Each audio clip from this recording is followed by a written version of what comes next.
Ça, plutôt que d'industrialiser ce qu'elle faisait elle de manière manuelle, je lui ai plutôt proposé un tableau de bord développé sous tableau où on va se baser sur un score de performance qui va être juste ici, qui est sur 100. Et globalement, si une référence a plus de 50, elle va être considérée comme performante. Si elle est en dessous, elle ne le sera pas. Ce score de performance, il est basé sur deux autres scores qui sont là et là. C'est le score de quantité et le score de CA. Donc il y a vraiment les deux notions, la notion de quantité et la notion de CA, qui sont pris en compte pour être considérés comme performants ou pas. Si j'ai au-dessus de 50, globalement, ça veut dire que j'ai mieux fait que tous les autres produits de ma catégorie sur la même période. Donc on verra un petit peu plus tard comment exactement est construit ce score, sans trop rentrer dans les détails non plus, mais pour comprendre comment le score permet à la fois de s'affranchir des biais dont on vient de parler, mais tout en ayant une solution qui soit vraiment simple, qui soit rapide, et qui soit facilement interprétable par la chef de produit. Le but c'est vraiment de pouvoir avoir une prise de décision quand même assez rapide, tout en ayant une solution qui soit complète. Il y a beaucoup de choses là sur le dashboard. Je vois qu'il y a des filtres, il y a une image. Tu nous présentes un peu Ouais. l'ensemble? Donc on a deux types de filtres. On va déjà pouvoir filtrer tout ce qui est typologie de produit. Euh, on va pouvoir avoir les ventes par pays.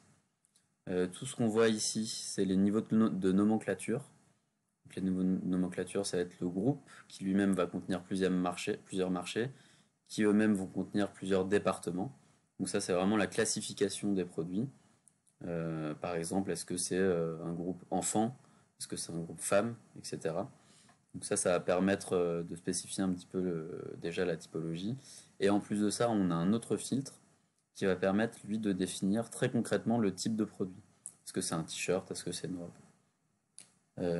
Et ça, c'est un autre filtre pour permettre de détecter si les produits sont justement plutôt de type fashion, comme c'est le cas pour les tests web, ou plutôt basique, un peu moins fashion, qui se vendent en plus grande quantité. C'est quelque chose qu'on verra un petit peu plus tard.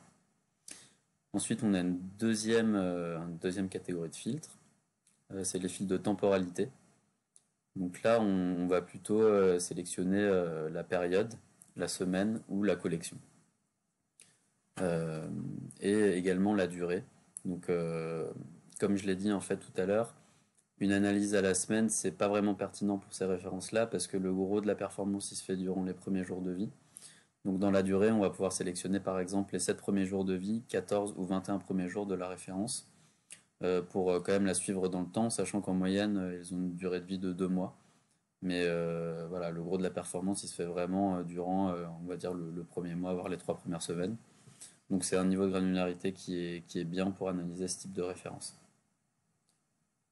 Ensuite, sur la partie droite, juste ici, donc on a effectivement la photo du produit.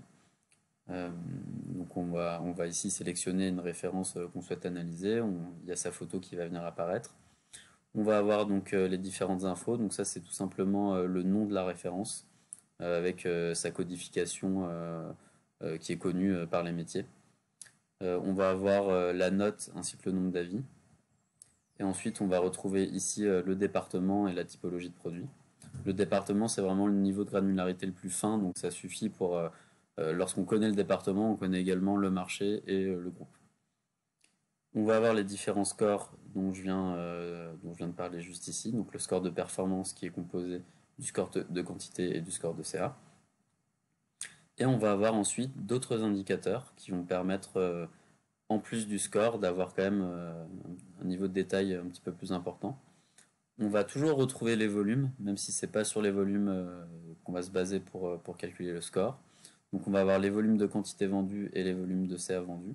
Ici, on va dire qu'on est durant les 7 premiers jours de vie du produit, donc ça veut dire que durant ces 7 premiers jours de vie, donc à partir du 12 avril jusqu'à 7 jours plus tard, puisque là on retrouve la date de mise en ligne, on a fait 3560 euros de CA et on a vendu 233 quantités de cette référence. Une info qu'on a ajoutée qui n'était pas dans le tableau qu'on a vu tout à l'heure, c'est vraiment la notion de contribution ou finalement de part qui a été générée. Donc ici, typiquement, on voit 3,4%. La question qu'on se pose, c'est 3,4% de quoi?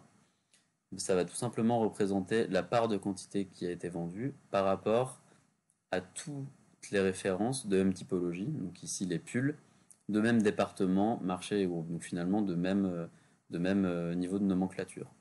Donc ici, on sait que ce produit-là, il a réalisé 3,4% des ventes durant ses premiers jours de vie par rapport à tous les autres pulls de son même niveau de nomenclature.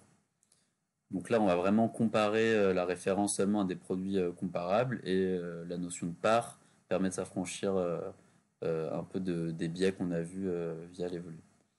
On a aussi ici un classement qui permet de classer un petit peu la référence par rapport aux autres références du même type. Ça va servir à expliquer un petit peu le score, mais d'abord j'aimerais bien vous expliquer comment le score justement est construit à partir des différentes contributions. En fait, ce qu'on va faire, c'est qu'on va regarder tous les produits donc, de même typologie. On va prendre tous ceux qui sont sortis à peu près à la même période. Donc ici, on est en avril, comme ça, on n'a pas de biais de saisonnalité. On ne va pas comparer des t-shirts sortis en mai avec des t-shirts sortis en décembre, ce ne serait pas pertinent. Et donc, on va regarder tous les pulls ici sortis en avril, que ce soit en 2022 ou en 2021. On va regarder la performance qu'ils ont réalisée durant leurs 7 premiers jours de vie, si c'est ce qu'on a sélectionné ici sur la durée. Et ensuite, on va regarder la part de CA et la part de quantité qui a été générée.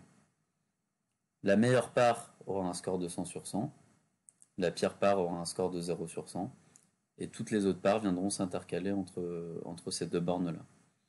Le classement, ça permet tout simplement d'expliciter un petit peu le score et de se dire, je comprends pas, j'ai une part de vente qui me paraît importante, pourquoi mon score n'est pas si performant ça, pourquoi je suis en dessous de 50. Quand on va cliquer sur le classement, ça va permettre de nous dire, voilà la référence qui a le mieux fonctionné, voilà la part de vente qu'elle a réalisée, et du coup voilà le score qu'elle a comparé à la référence que tu es en train d'analyser. Et du coup ça va permettre de très simplement expliquer pourquoi on a un score qui est en dessous de ce qu'on s'attendait, et de voir justement les références qui ont mieux fonctionné par rapport à les références que j'étudie. Donc ça c'est quand même très utile pour les chefs de produits parce que ça permet de voir les références qui fonctionnent le mieux directement et de comprendre, déjà d'avoir une première lecture d'explication sur la contre-performance de leurs références. En tout cas en comparaison à d'autres références qui ont mieux marché.